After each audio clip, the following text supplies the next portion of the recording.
الحمد لله رب العالمين الرحمن الرحيم مالك يوم الدين إياك نعبد وإياك نستعين اهدنا الصراط المستقيم صراط الذين أنعمت عليهم غير المغضوب عليهم ولا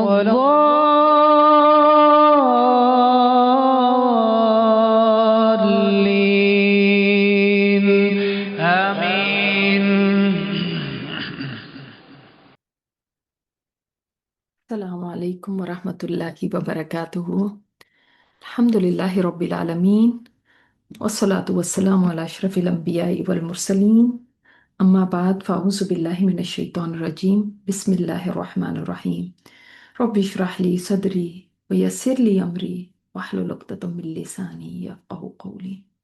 رب زدنا علما اللہم انفعنا بما علمتنا وعلمنا ما ينفعنا وزدنا علما. آمین. جیسے کہ ہم بات کر چکے ہیں کہ اللہ تعالیٰ نے ہمیں یہ رمضان کا مبارک مہینہ دے کر ہم پر اپنا بہت بڑا فضل فرمایا.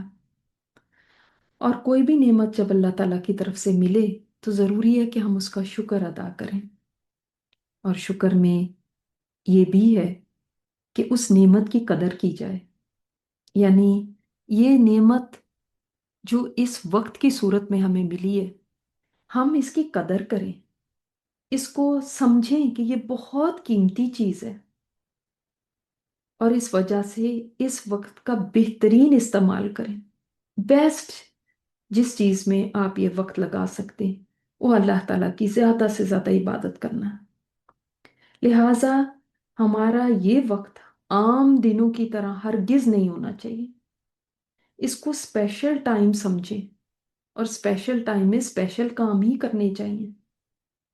اس کے ایک ایک منٹ کو قیمتی جانیں کہ کہیں کوئی گھنٹہ کوئی منٹ کہیں ویسٹ نہ ہو جائے. چیک کریں کہیں میں وقت ضائع تو نہیں کر رہی. اس سے زیادہ کیا افسوس کی بات ہو سکتی کہ انسان کو قیمتی ترین چیز مل جائے اور وہ اس کو بس یوں ہی ضائع کر دے کہ ٹائم پاس کر رہا ہے، سارا دن گھڑی دیکھتا رہے کہ روزہ کب کھلے گا، اور روزہ کھل جائے تو کھانے میں مگن ہو جائے اور اس کا دھیان عبادت کی طرف کم اور کھانے پینے کی طرف زیادہ رہے. ہمیں اس وقت کے ضائع ہونے پر افسوس ہونا چاہیے.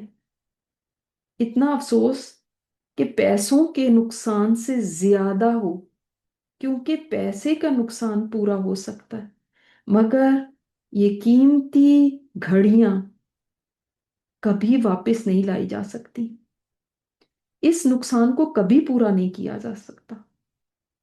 آپ دیکھیں پیسے دے کر آپ کوئی چیز خریدنا چاہیں تو مل سکتی ہے، لیکن کیا کبھی پیسے دے کر وقت بھی واپس ملا؟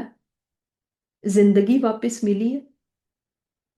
لہٰذا ان قیمتی پریشیس مومنٹس کو بہت مہنگی چیز سمجھیں.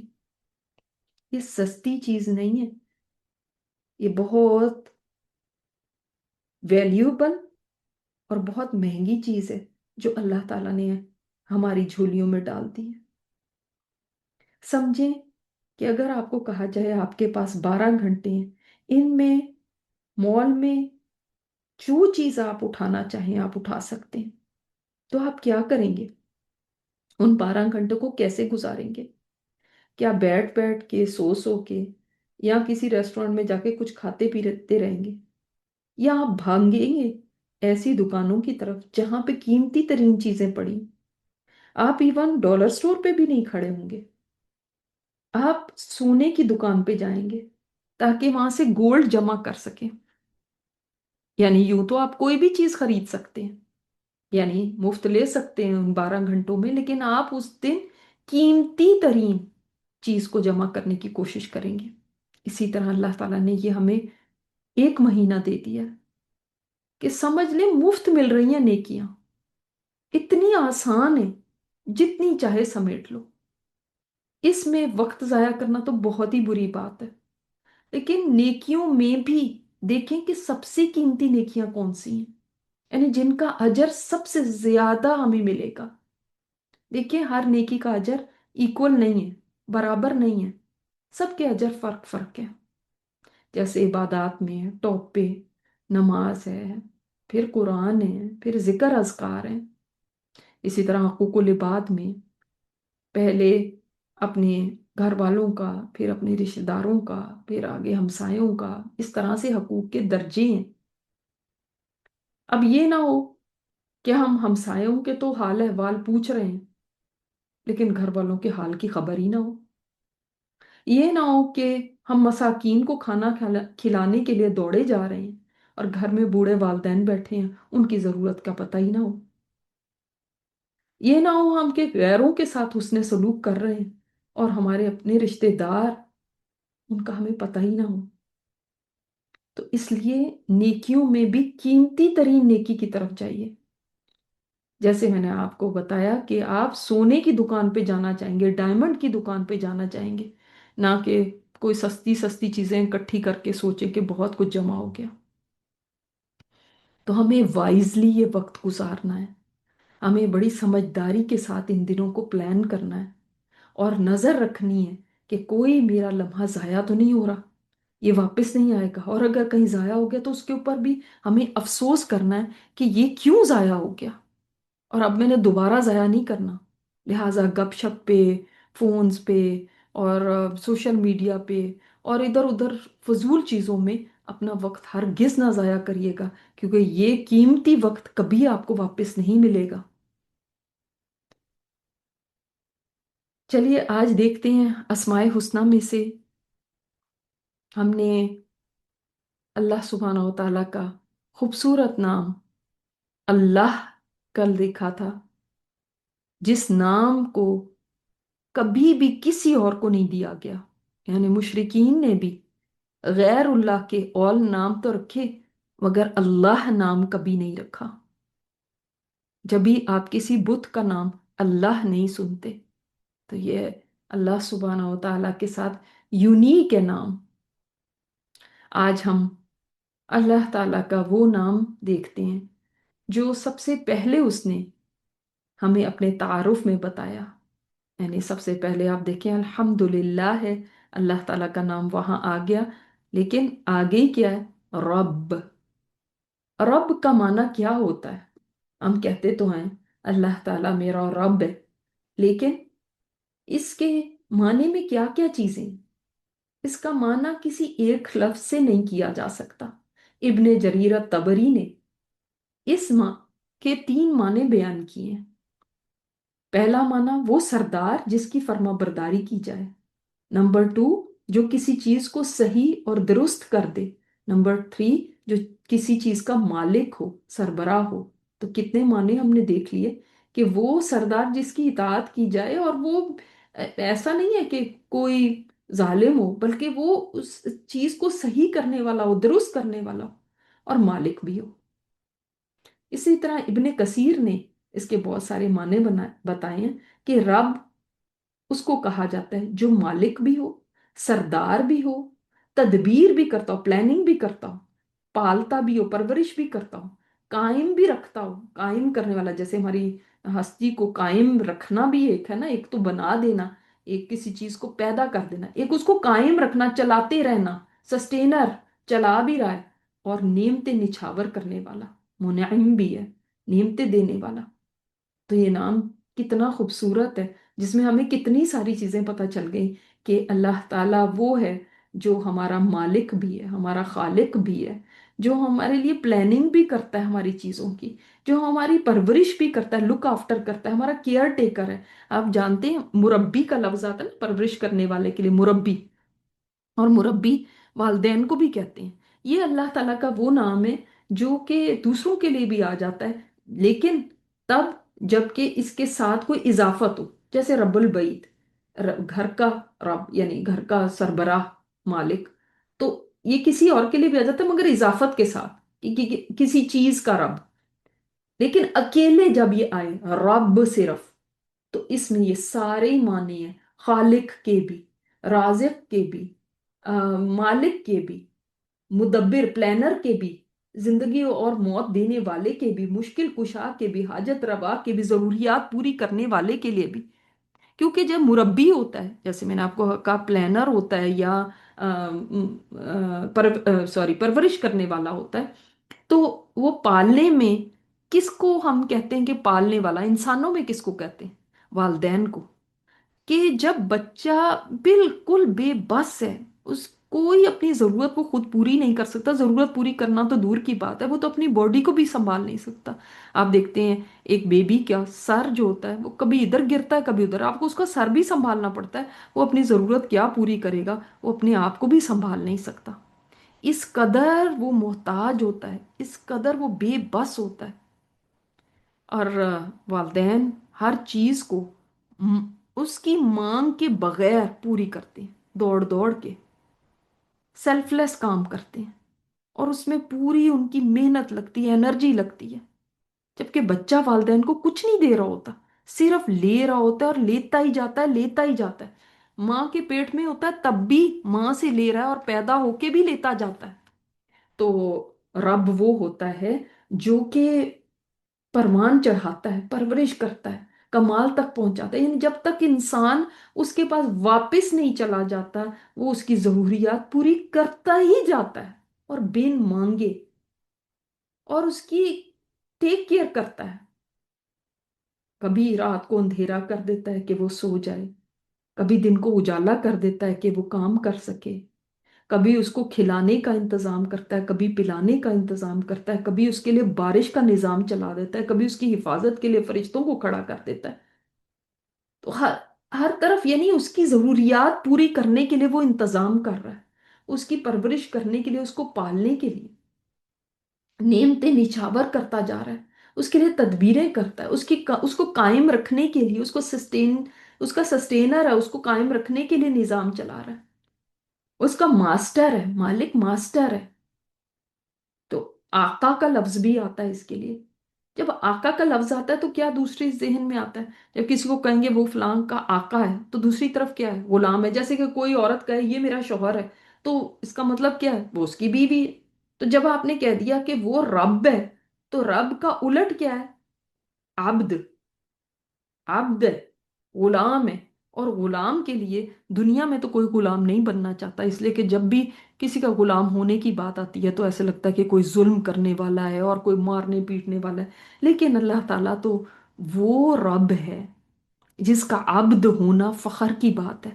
اس لیے کہ وہ اپنے عبد کا خیال کرتا ہے، وہ اس کی ضروریات پوری کرتا ہے، وہ اس کے لیے ہر لمحہ ایک نظام چلا رہا ہے. کہیں سانس کا نظام چل رہا ہے، کہیں اس کے لنگز کا، کہیں اس کے سٹمک کا، کہیں اس کے نروس سسٹم کا.